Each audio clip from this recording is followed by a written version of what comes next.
आप देख रहे हैं द एन टाइम्स, मैं रिपोर्टर नंदू, सड़क से संसद तक आपके साथ।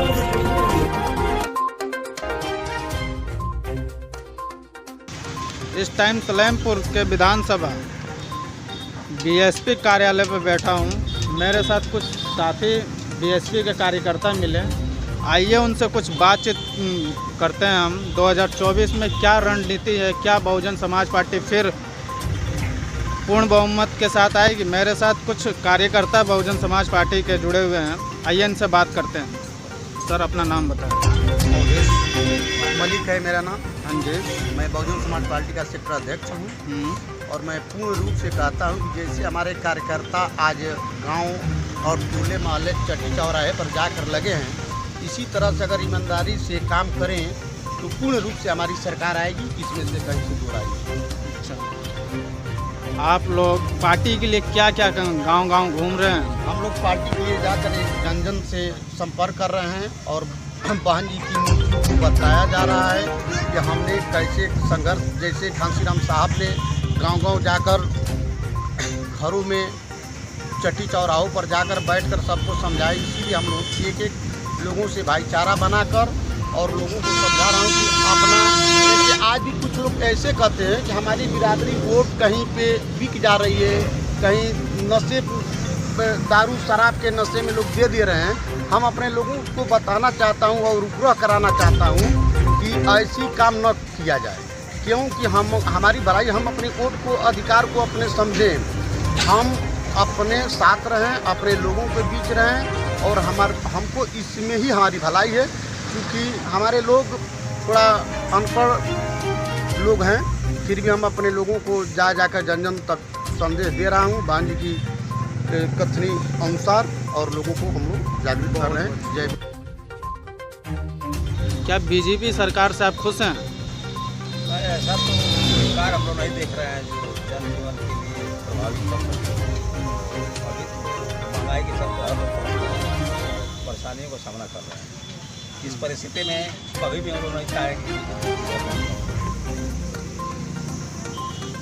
सर, अपना नाम बताएं। मेरा नाम कांग्रेस श्यामदेव यादव, उत्तर प्रदेश खेत मजदूर यूनियन के जिला मंत्री। इस समय जो है एक प्रस्ताव मैं दे रहा हूँ। अरे बाबू मोदी, तू बात न करो भोदी, तू फिर गए अपनी जुबान से, तेरे वादे बड़े बेईमान। वादा किया था तूने काला धन लाऊंगा ला ना पाए।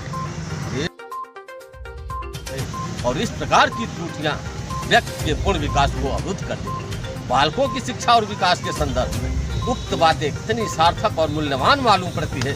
इसी मनोविज्ञान के आधार पर प्राचीन भारत में 4 वर्णों की अवधारणा स्थापित हुई। ज्ञान बुद्धि के श्रेष्ठतम विकास और ज्ञानान्मुख व्यक्ति को ब्राह्मण, रक्षा साहस और पराक्रम के आधार पर क्षत्रिय, उत्पादन संग्रह और समुचित वितरण के तौर पर वैश्य और तीनों के सहयोग के लिए स्तुति। उन 4 वर्णों की अवधारणा स्थापित हुई, लेकिन यह व्यवस्था स्वधर्म पर, जिसके अंदर जो अंतर्निहित गुण था, जो स्वधर्म था, उसी के अनुसार वर्णाश्रम धर्म की अवधारणा परिपुष्ट हुई। लेकिन कालक्रम से और जन्म न होने से सब कुछ विकृत हो भारतीय समाज ने स्वधर्म की अवधारणा को अस्वीकृत कर दिया। इसके फलदायी मनोविज्ञान को विस्मृत कर दिया। जन्म पर आधारित गुणवत्ता को मान लिया गया। व्यक्ति और उसकी प्रतिभा का निरादर हुआ। गुण नहीं, कुल को मान्यता प्राप्त हुई तो इतिहास गवाह है कि भारत दुर्बल। इस धरती का इतना विशाल देश, वेदों का ज्ञाता, विश्व को ज्ञान का प्रकाश देने वाला, सूर्य को निगलने वाला, आचमन में समुद्र को पहनने वाला, 3 कदमों से पूरी पृथ्वी को नापने वाला है देश भारत, स्वयं अज्ञान और निरक्षरता के अंधकार में वीर प्रसवा भारत भूमि दुर्बल, कायर और मूढ़ताग्रस्त। विदेशी हमलों से सदियों तक यह देश बार बार आक्रांत होता रहा। इतना विशाल देश छोटी छोटी शक्तियों से पददलित होता रहा। अंत में गुणदेव गुलाम हो गया। कुलधारिता श्रेष्ठता ने, जन्म पर आधारित वर्ण व्यवस्था ने इस देश को, समाज को दुर्बल कर दिया। स्वधर्म की अवधारणा के विनष्ट होने के परिणाम स्वरूप इस तथ्य का आकलन होना चाहिए। न गोरा लिखूंगा न काला लिखूंगा, अंधेरे दिलों पे उजाला लिखूंगा। बहुत लिख चुके सूर तुलसी मोहम्मद, लबों पे कबीरा निराला।